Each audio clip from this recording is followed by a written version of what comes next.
we are making a very significant change to the chemical constituency of the atmosphere and the oceans, and one that is almost impossible to reverse. You know, when we look back on these days in the future, we want to be able to say that we did the actions that were right, the actions that were important, because I think it's very difficult to say, you know, if you go, say, 20, 30, 40 years in the future, you know, what do you say to your kids or your grandkids?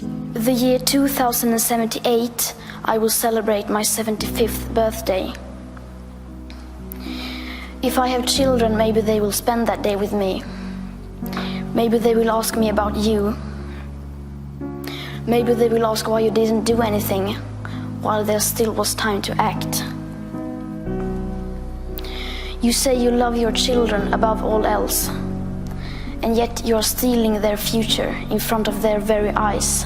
The scientists all say that these bad things are going to happen. It's like 97%. So like say, well, to your grandkids or kids, like, well, did nobody tell you? No, it's like, no, everyone was telling us. So why didn't you do anything? What's the answer? I think it's very important that we do something. What we do now and in the next few years will profoundly affect the next few thousand years. We can create a world with clean air and water, unlimited energy. I've been put on this planet to protect wildlife and wilderness areas, which in essence is going to help humanity. I want to have the purest oceans. I want to be able to drink water straight out of that creek. I want to stop the ozone layer. I want to save the world. And you know, money's great. I can't get enough money. And you know what I'm going to do with it? I'm going to buy wilderness areas with it. Every single cent I get goes straight into conservation. And guess what, Charles? I don't give a rip whose money it is, mate. I'll use it and I'll spend it on buying land. You only speak of green, eternal economic growth because you are too scared of being unpopular. You only talk about moving forward with the same bad ideas that got us into this mess, even when the only sensible thing to do is pull the emergency brake.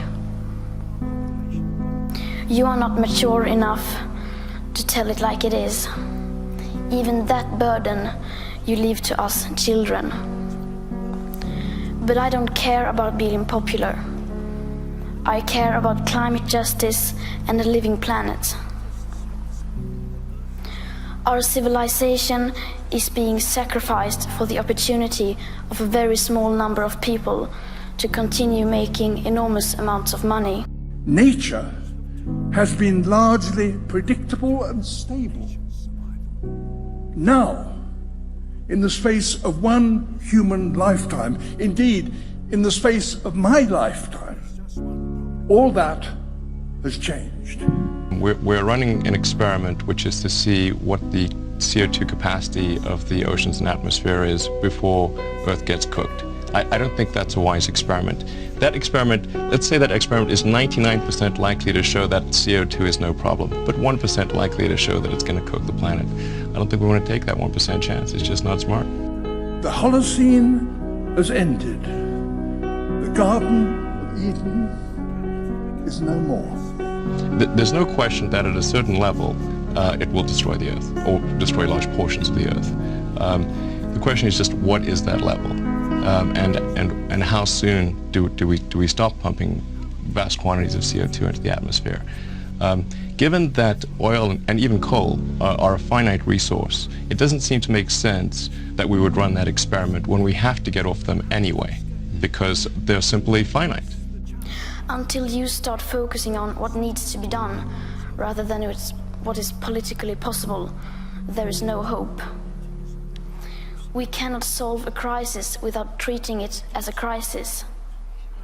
We need to keep the fossil fuels in the ground, and we need to focus on equity. And if solutions within this system are so impossible to find, then maybe we should change the system itself. We have not come here to beg world leaders to care. You have ignored. Change the world.